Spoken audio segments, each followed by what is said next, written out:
What's up, guys? My name is Elle, and welcome to or back to the Coffee Shop Project. Today we're switching up the format a little bit and doing a podcast-style interview with Mark Crawford, an entrepreneur based out of Nashville, Tennessee. He's worked with Marzocco, McCafe, Eversys, and personal ventures including the Proverbial Cup, an Espresso Catering company, which is the main focus of our conversation today. He sat down with me for 15 minutes, answered some questions, and passed on advice about getting started in the coffee industry. So subscribe down below and let's get started.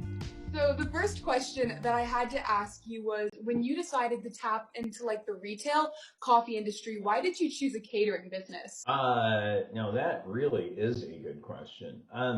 So we, Charlotte, my wife and I had been involved with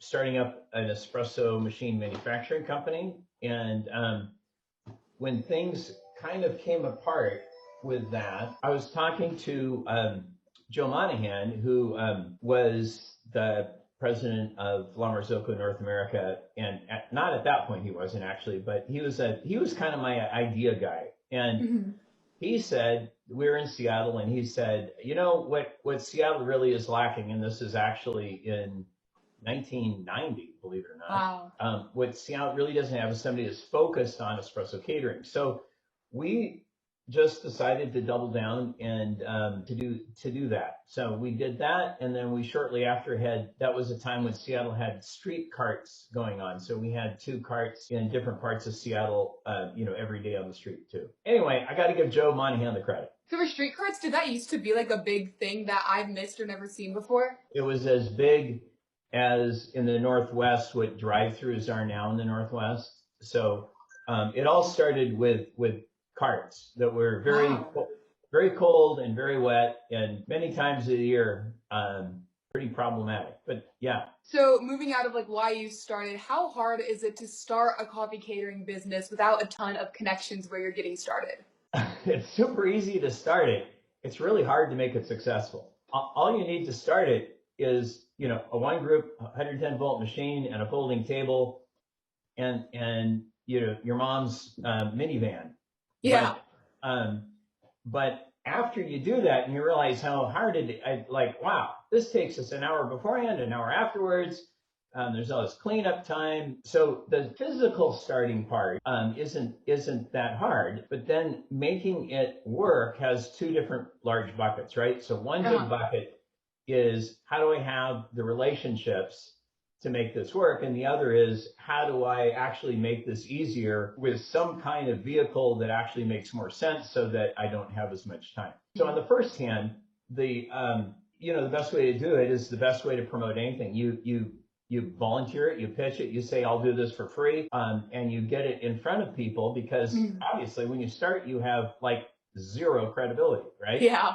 Why would people pay you for something that they have no idea exactly why you're doing it or what you're doing? But getting out there, and with somebody with your enthusiasm that you have, getting out there and going, I can do this for you. And then other people see it, and, kind of like Mike McKim grew his cuvee business, really granularly and slowly when he started actually in Houston. And I just see espresso catering a lot of the way similar to the way that Mike grew his roasting business. You just get one account at a time, and you do your best to make them happy. So yeah, slow and steady wins the race, and you eventually get there. He told me when I visited him, he goes, as an entrepreneur, the first 11 years suck, but if you can get through that, that's when it starts paying off. Do you agree with that, do you think?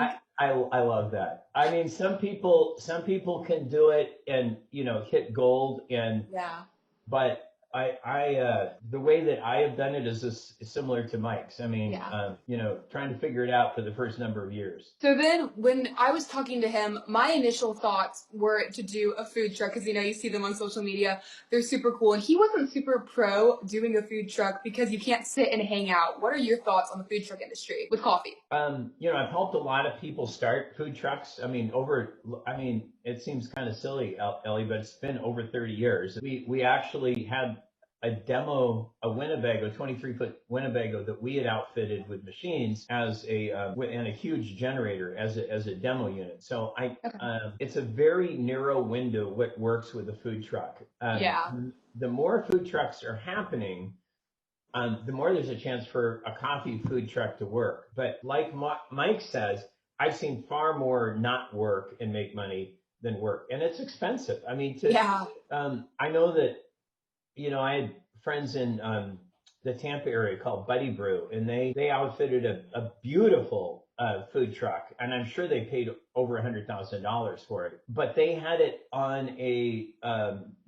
they got permission to be on a military base, 5 days a week, where they had just absolute built-in business. So Yeah.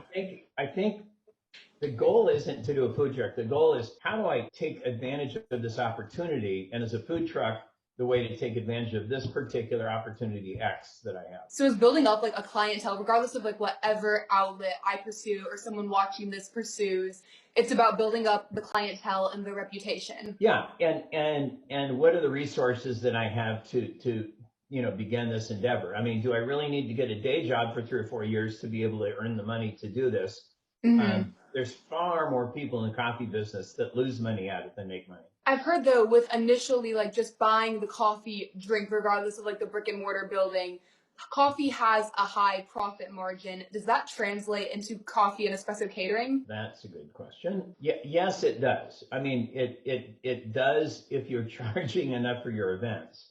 Yeah. So you need to have a baseline charge for your event that more than covers what you're going to serve. And it in a typical food service business, you look for about 30% cost of goods, somewhere around 30% labor cost, and then a bunch of other stuff for your other costs. And if you're really lucky, you might get a little 6, 7, 8% margin out of that whole thing in the restaurant business. In coffee, it's an interesting curve because it can be much, much worse than that and much poorer than that at the low volume level. And then once you see a very successful cafe, of course, that's what everybody looks at and goes, wow, they're just printing money. Well, yeah, they are, but everything happened right. And it's because they're serving $2,000, $3,000, $4,000 worth of drinks a day. So the margins are only there if the volume's there. Building on that, when you go and you like cater an espresso catering event,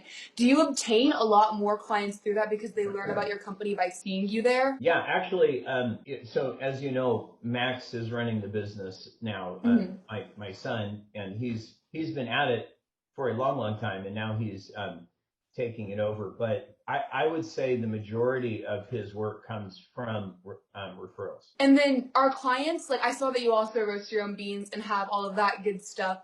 Are your clients a lot of times like one-time users, and then will they go on to like buy your product, or do they come back for future events? Yeah, we probably should be better at integrating those things like promoting the roasted coffee events. Sometimes that happens and people are excited that the coffee is this good, and I can't believe that you got lots of times you get, oh, this is the best coffee I've ever had. But we really haven't promoted the roasting side. It's we've got an extraordinary cafe in downtown Nashville called District Coffee, and Max earned a Golden Bean Bronze Award out of the national competition, and so we get a lot of acknowledgement from the quality of coffee that's sold at District Coffee in Nashville, and there's a place in Opryland that has it too, but we just really haven't built that side of the business. So could we do a better job at leveraging that for more roasting business? Yeah, we could do a better job. Moving on, my next question was, when developing a menu for like your night at a coffee catering event, would you recommend keeping it more complex? Like, if you go into a craft coffee shop, you can order and they can make anything, or would you recommend keeping it to like a concise little menu that you and whoever you're with can control? Yeah. These are great questions, Ellie. So the thing that you want to do is not have so many options that you're pulling an entire cafe into an event. Yeah. Okay. To have enough choices that you have things that if somebody really doesn't like vanilla, what they want Yeah. to flavor drink, you've got to have something else. I usually recommend, have something that's sugar-free, have the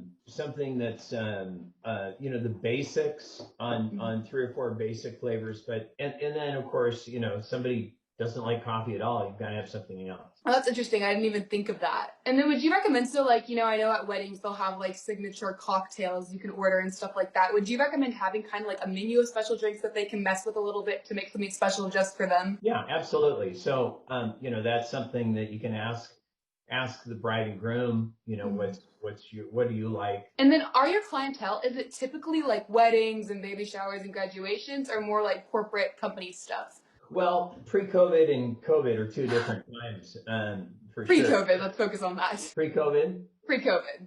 Yeah, so pre-COVID, it was probably 2/3 corporate and a third wedding, but it takes a lot to earn the trust of those corporate people. It's very difficult because you got to realize you're making them look good or you're making them look bad. So earning, they're not going to risk the possibility of them looking bad. So earning that trust in a corporate kind of environment is a big deal. Liabilities, how does that, I didn't even consider that when I was developing my list. How does that, like all of the like codes that you have to follow for like a shop and then like all of the FDA stuff, how does that all kind of come together in a catering business? Yeah, every municipality and every jurisdiction is different. On the West Coast, it's highly, highly, highly regulated.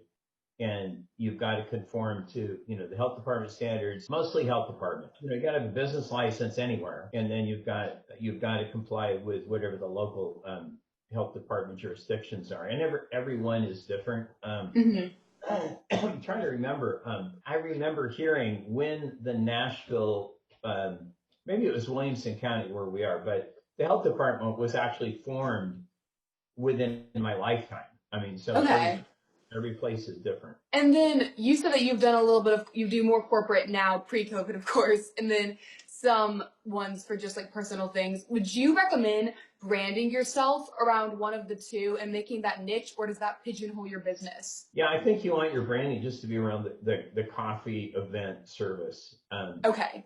Otherwise, the people on the other side won't understand.